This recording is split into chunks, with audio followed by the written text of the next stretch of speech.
Minecraft is an enormous and expansive game built on surprisingly simple mechanics, but with a lack of tutorials, it can be confusing for many newcomers.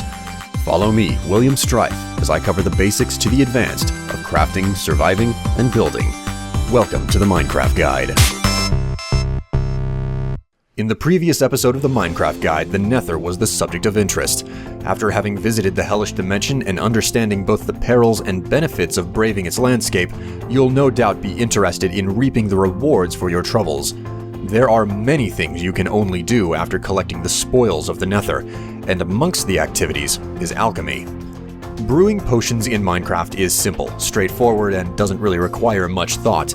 However, it remains an advanced activity due to how difficult it is to acquire the basic materials to perform alchemy. In addition, there's a large number of materials you'll have to collect if you want to gain access to all the possible potions available. First though, before the ingredients, you need a brewing stand and bottles. The brewing stand is simple enough to make, consisting of only 3 blocks of cobblestone and a blaze rod. However, as covered in detail in the previous video, blaze rods aren't easy to acquire. The only other thing you need are bottles filled with water.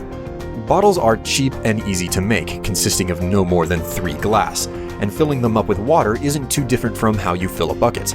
The resulting water bottles you get are useless though, and must be brewed into a basic potion that serves as the cornerstone for all other alchemical concoctions. The first, basic, and most important thing you need is netherwort, which is used to brew awkward potions that nearly all other potions are brewed from.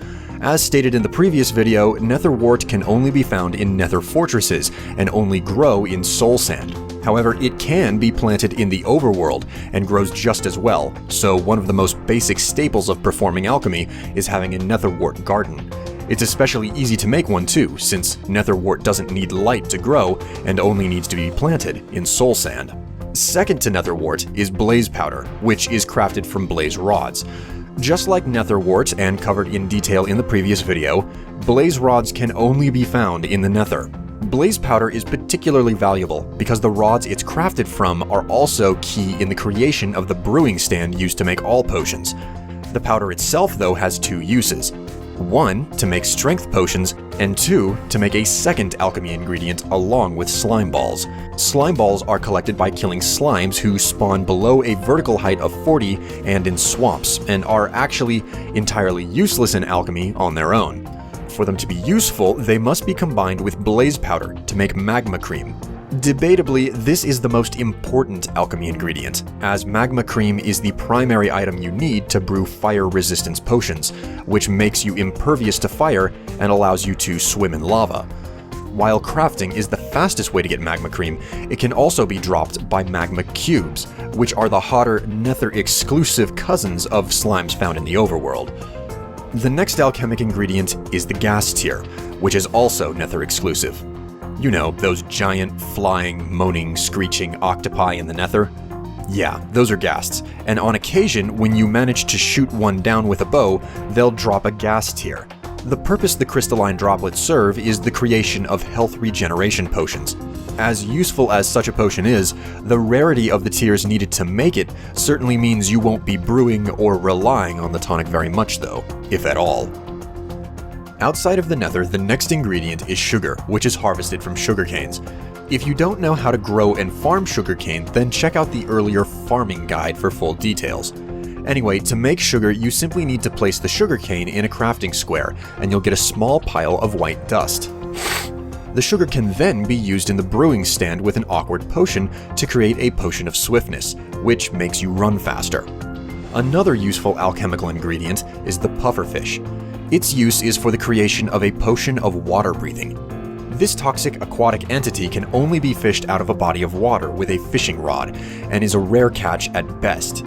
To improve your chances of dredging one up, be certain to enchant your fishing rod on an altar, as lure enchantments can significantly reduce the time it takes to get a bite, and the quality of the fish you catch. Moving on, the pufferfish isn't the only fleshy ingredient used in alchemy.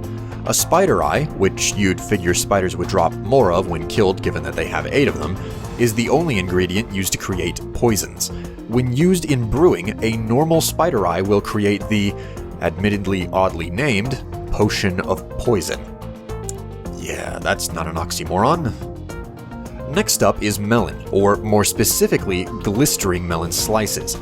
By combining 8 gold nuggets with melon slices, you will create a glistering melon slice. This special ingredient will infuse potions with the effect to instantaneously restore health, which everyone can agree is a great thing. Right on the tails of the gold melon slices is the golden carrot, which is made by surrounding a carrot with 8 gold nuggets. The potion it is used to create is that of night vision, which may seem a little bit pricey for just seeing in the dark, but from night vision, you can brew another very valuable potion. To make the next potion though, you first need another ingredient that's crafted from 3 different items: a spider eye, sugarcane, and a brown mushroom. Now, if you don't know how to get your hands on brown mushrooms, they're found in several places, most commonly in swamps and caves, or places with low light levels in general. You can also find large, oversized mushroom trees in dense roofed forests. When you chop them down, you'll gain multiple small mushrooms, and you can even, with low light and enough room, grow them into huge mushrooms by applying bone meal to them, making the fungi a renewable resource. Anyways, combining a brown mushroom with sugar and a spider eye will create a fermented spider eye. Fermented spider eyes are mostly used to create poisons or corrupt the effect of a good potion. In this case, however, when combined with a night vision potion, the result is invisibility. Alternatively though, the fermented spider eye can be combined with just a normal water bottle, not an awkward potion, but a water bottle, to create a potion of weakness, which is more or less a type of poison.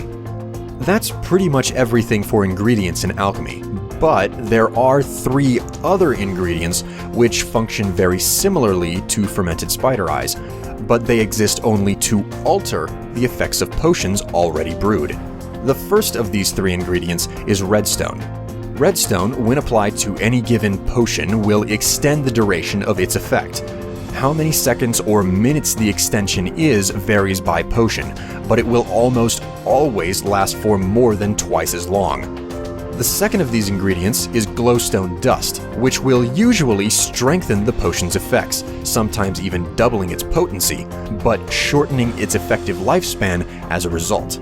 Not all potions can be strengthened though, for instance, a fire resistance potion, as you can't really improve on being able to swim in lava. Before moving on, there's a small caveat about these 2 ingredients.